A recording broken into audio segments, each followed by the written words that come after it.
The vampire counts have long since been one of my most beloved factions, and equally long since been one of CA's least. One DLC about 35 years ago, nary an update outside of a new unit or two over the centuries, and they've all but been left to rot in their crypts and wait for some love. Well, SFOs dug them up, dusted them off, and got them ready for dinner with some of the most substantial overhauls we've seen so far. Whole new mechanics, units, and sweeping updates to almost every aspect of their game. Let's take a look at how SFO changes the vampire counts. But if you want to change how many ads you see in these videos to 0, become a channel member. It's $1 a month and you can find everything you need to know at the join button below. So the most noticeable change they have right off the bat is the addition of 4 new rites. Unlike other factions who spend gold to use them, these make use of blood kisses, which are the currency used for the Bloodlines mechanic. If you have a rite active, the cost of all others increases to ensure you can't stack all of them at the same time. And don't worry, their drop rate has been adjusted to make them a little easier to come by with the added ways to spend them. Of course, each of them has their own sets of effects, but all have a 20-turn cooldown, so you'll hardly be making use of them constantly. The first 2 rites also vary from faction to faction, but the last 2 always remain the same. Assemblage of Necromancers has some strong settlement buffs for improved growth, corruption, and construction time, alongside increasing replenishment. And Betrayal Revealed is a mixed bag with improved relations for all non-vampire counts factions, more melee damage for lords and heroes, and increased sacking income. These 2 are also affected by Night Court Supremacy, another mechanic introduced in SFO that I'll come back to later. As for the rites exclusive to the individual factions, first up, Manfred. True Knight focuses mostly on settlements to increase income and recruitment speed at the cost of control. It also allows certain units to cause terror, but has just a 1-turn duration, so is very situational.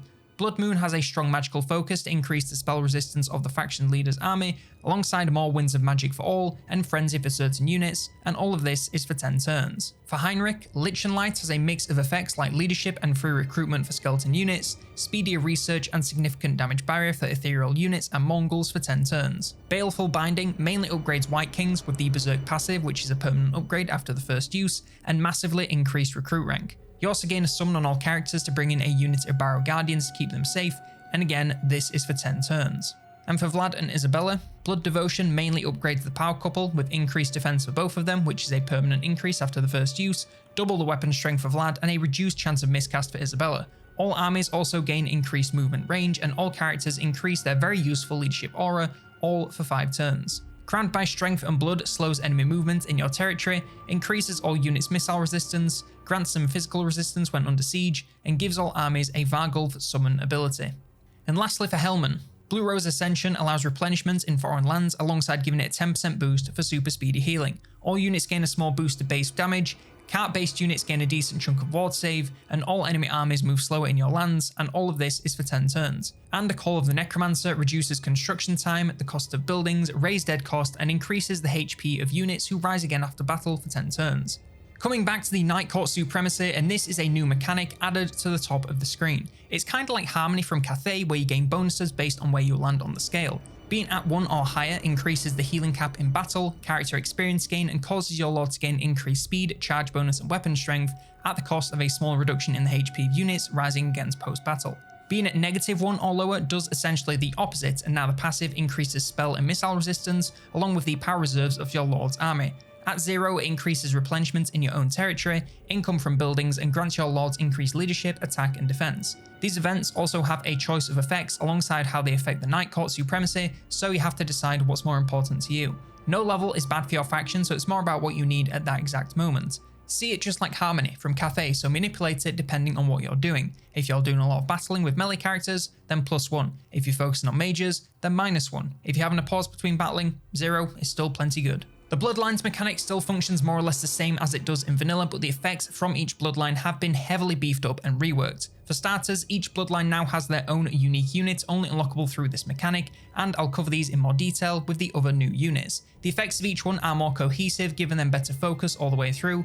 Strigoi is all about being sneaky with buffs for ambushing, movement, and stalk. Von Carstein's are more defensive with buffs to replenishment, immune to psychology, and punishing aggressive enemies. Blood Dragons is of course all about charging alongside the elite lords and heroes, and even regular units.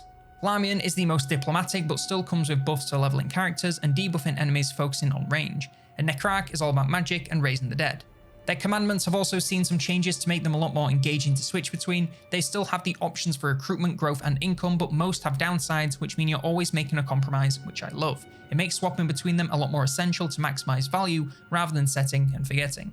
The way control works has also seen some tweaks to make it more impactful. Low levels give severe penalties to everything from income to faction-wide upkeep, and even buffs to enemy attack. High levels instead do the opposite, making high control a very desirable thing to have in as many provinces as you can. This not only incentivizes you to have high control in all of your settlements, it also comes into play when you're deciding what settlements to occupy, as having one with low control can be a detriment to your faction as a whole. Vampiric Corruption now has a few more effects that it brings. At high concentration, you keep everything from before, but now any lords and characters injured in the region recover much faster, and the opposite modifier is applied to enemies. It's a minor change but helps you live that fantasy of unkillable undead hordes. Their economy has also seen some tweaks to make things a little bit more balanced. Their units have also been made a lot more expensive up front with lower upkeep to allow them to use high level armies as long as they have the stockpiles to build them. This makes keeping units alive or bringing them back post-battle a lot more important, as replacing them can quickly add up. They can still earn plenty of money through settlements with resource buildings, regular infrastructure, and improved commandments. They're not poor by any means, it's just you can't spam infinite armies of expensive units anymore, so it feels a bit better paced. The tech tree has also seen a huge shuffle, moving things around and adding a lot that's entirely new. These are now very clear trees for each part of the roster, so you can upgrade exactly what you want. There's also a bunch of new techs to integrate with the Bloodlines to upgrade their unique units. There's been some tweaks and changes to everyone's skill trees, and it's far more changes than I can show in a single video, so I'll settle for Manfred's as a good example. Essentially, they're streamlined in some areas and padded out in others to make them feel a bit more impactful and meaningful with choices in each tree. He drops the 2 magic lines in favour of one combined one. He still keeps the ability to use both in battle, but now he has a unique line and room for something more interesting than unlocking spells and making them slightly better 12 different times. Your armies now have access to a couple of new stances. Necromantic Ritual allows replenishment and immunity to attrition whilst raising defense against heroes and ambushes, leadership and reducing the cost of raised dead. This is all at the cost of a 25% movement range penalty, so is a great option for cautiously moving into unknown territory.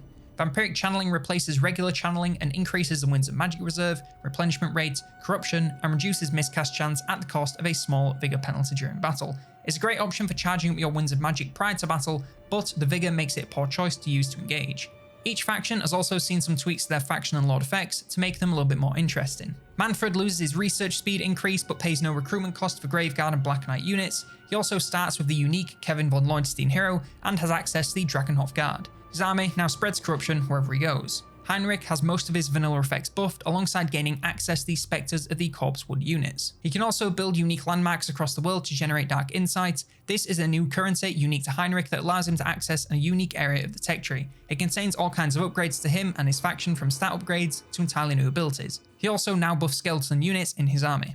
For Vlad, he drops his campaign movement buff but now gains increased income from settlements, grants massive resurrection buffs to a bunch of units, and can use the Knights of Red Death with an aura decreasing the speed and leadership of enemies. He also gains access to some unique technologies after taking Altdorf. There's a bunch of unique items and all kinds of buffs for both campaign and battle. He now massively reduces the upkeep of Blood Knights in his army. Isabella drops the vampire hero capacity and now massively reduces the upkeep of low tier beasts, as well as summoning Fellbats into every battle. She can access the same text as Vlad after taking Altdorf and gains access to the Knights of the Red Death with an aura that increases the damage and leadership of nearby allies. She now also gives those low tier beasts a significant speed boost in her army. And lastly, Helman Gorst. He can now make more use of the Tithe than anyone else and has a unique expansion to the tech tree. He has new paint options in each part of the base trees, and they are some pretty wacky expensive upgrades for your units and faction. As for the roster, and as always, pretty much every single vanilla unit has seen some tweaks, but I'm not going to go over every single one because it'd basically just be comparing stat cards, but I will go over the brand new units. We have the Spirit Host, and these are pretty much an ethereal version of Skeleton Warriors. They drop the armor to gain a good chunk of speed, magical attacks, and a little bit more defense alongside their impressive 75% physical resistance. They don't deal the most damage, and especially not armor piercing, but their real value comes from their enfeebling attack aura. This drops enemy attack and damage by a fairly significant amount. This, combined with their vanguard deployment, stalk, and high speed, makes them very good flanking infantry to support your front lines and weaken enemies. Plus, with that regen, even if they don't wipe enemies off the map in seconds, they can be pretty hard to get rid of. The Blood Dragon Warriors are like incredibly buffed up Graveguard. They see massive stat increases across the board while still keeping that same specialization of tough line holder with some decent damage versus low armor infantry. However, they drop their unit size significantly, making them very limited in number.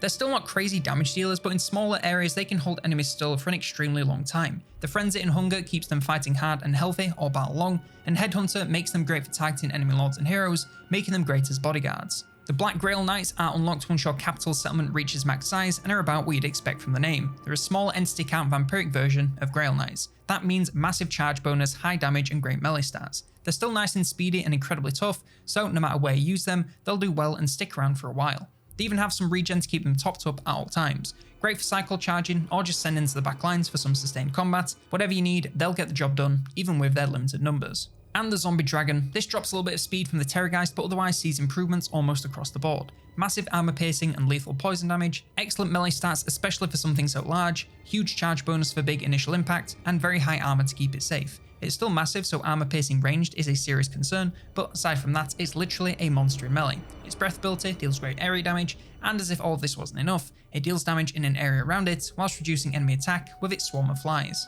There's also a number of units unique to each faction. The Dragonhof Guard are a version of Graveguard. They keep the same armor and shield as Graveguards, but see improvements to almost everything else. Significantly increased leadership, which is especially useful for undead, a little faster, better attack and defense, and of course more armor piercing damage thanks to their halberds. They're the perfect front line for the vampire counts with great defense and damage in equal parts. They're best versus large targets, negating almost all charge bonus with their Cavalry Bane, anti-large and armor piercing attacks. They also have Guardian to keep nearby lords and heroes safe, so are incredible for holding any line you need. The Spectres of Corpsewood are Hex Wraiths, and compared to regular Hex Wraiths, they drop a little bit of damage to gain speed and melee stats. This sounds bad until you see their abilities, allowing them to gain up to 50% more base and armor piercing damage, speed, and even flat damage resistance as entities die around them. As long as they're close to somewhere where things are dying, they'll just get stronger. They can still be used as sneaky flanking cav, so keep them close to the action, and they'll be carrying you in no time. The Knights of the Red Death are Blood Knights, and are basically the same as regular Blood Knights with Lancers, but can now fly and have a little bit more leadership. They do drop the Vigor Regen and Missile Resistance, one of those auras that I mentioned in the Von Karstein section. This makes them a touch more vulnerable to range, but just use their high speed to avoid this, and they should be just fine. They're still great charging cav, but the flight gives them a lot more options for charges from unexpected directions. Either charge from the skies or land first for equally devastating impact. The Dire Bats are a version of Fell Bats, and these are the summonable bats that Isabella can make use of in battles. They also have half the unit size of Fell Bats, but a lot more HP and leadership. They also gain a nice chunk of attack and damage, even gaining a little bit of charge bonus. This makes them into decent backline harassment units or stalling units. Their high defense makes them relatively good at holding units still, even with their zero armor. They will drop off as the game goes on, but early on, they can bring you a lot of value. The Barrow Guard are a version of the Great Weapons Graveguard. These are the summonable units from Heinrich's Baleful Binding Rite. They're extremely similar to Great Weapons Graveguard, dropping a tiny bit of damage to gain some armor. They also gain bone crushing attacks to lower the defense and speed of whatever they attack. This makes them great at softening up tougher targets and pinning them down. Their function as a summon makes them great for defending your key targets or helping you to pick off enemies. As long as you pick something tough, they'll get a ton of value, especially for a semi-free summon. We also have the Bloodlines units. The Feral Strigoi are a version of Crypt Horrors, and they drop a lot of their armor to gain a little more defense and a bunch of sneaking ability, as well as some regen. They also come with Feral Rage, so you do have to be cautious of letting them rampage, but given their new sneaky role, it shouldn't be a problem. With Vanguard, Stalk, and Unspottable, they can get off flanks no problem, even with their moderate speed. Whether you want to go for the back lines or the backs of the front lines is down to what you're up against, but they'll do great no matter what. Just maybe use them to cycle charge a little more, as the low defense and armor can spell a quick doom in melee against anything decent, especially if they rampage. The Scarlet Knights are Lancers and Barding Black Knights. They drop a little defense, charge bonus and entity count to gain more HP, leadership, attack and damage. This makes them a little bit more condensed, but even more deadly. Once you add on the Frenzy and Hunger, they're truly devastating cav for taking on the back lines, or cycle charging the backs of the front lines. Just keep them out of sustained melee against anything decent, as that low defense can come back to bite them, even with the high armor. The Border Mercenaries are new company militia. They drop a few entities to see stat increases to everything but speed. They're still great skirmishing ranged infantry with decent armor piercing damage from a medium range. Get them on the flanks to fire into the backs and sides of enemies for the easiest and most effective shots, and they can also do decently in melee versus very weak targets like ranged infantry, but I'd advise against sending them straight into the front lines, as they won't stand up to anything that really knows what they're doing. And lastly, Spellbreakers, which are Skeleton Spearmen. They drop a little defense to gain increases to everything but speed. The new Scythes give them much more attack with a bonus versus infantry, magic and bleed, resulting in a fairly significant upgrade to their damage output. They're still limited to the early game due to their lack of armor piercing and low defense, but if you make use of them early on, they can rack up a ton of kills. Plus, they have the added bonus of upgrading their attack and defense if an enemy casts a spell, making them great for taking on caster-heavy armies. Now to wrap up with a mod review. I don't think it's an understatement to say that the vampire counts are one of the most left behind factions in the history of Total War Warhammer, being only beaten by Norska, who are getting a DLC, and maybe Bretonia, but who really cares about them? With the exception of a few new units over the years, they've been left to rot, which I suppose is quite fitting. Well, I'm very glad to say that SFO really does raise them back from the dead and make them feel much more like a complete faction. They still have the bones of a vanilla faction in there, but there's a lot more meat surrounding them, making it feel much more like a fully modern campaign. Their new rites and the fact that they're mostly unique to each faction is a great addition and gives you something else to use blood kisses on outside of Bloodlines. Speaking of which, they've been souped up to have a lot more impact, which will never be a bad thing. They're a lot more worth investing in now, both of the unique units and more powerful focused effects. All the little changes to their basic gameplay like the commandments, control and so on are also very welcome. It's little things, but it makes the turn-to-turn gameplay have a lot more focus, as you can no longer just farm infinite wealth and turn it like a dragon. Say that again? The small changes to the factions and their effects, as usual, have a lot more impact than you think and give everyone a little gimmick, which you know I just love. Whilst the campaigns may all technically play the same, there's enough focus in each one that you could argue it's worth playing everyone at least once to see what they have that's unique. All in all, I'm very pleased with the vampire counts in SFO. I would still like to see them get a full official update that makes them into a superpower, Nagash. But if the option is this or vanilla, then it's a pretty clear win for SFO. More engaging turn-to-turn gameplay, a handful of interesting and useful new units, an updated campaign for everyone, and most importantly, a new way to play my original favourites. But what I want to know is, what faction do you want me to take a look at next in SFO? Let me know in the comments below, like, subscribe, and if you want more Warhammer 3 mod videos, then check out this one, all about the Lizardmen overhaul in the Medallion of Shaqua.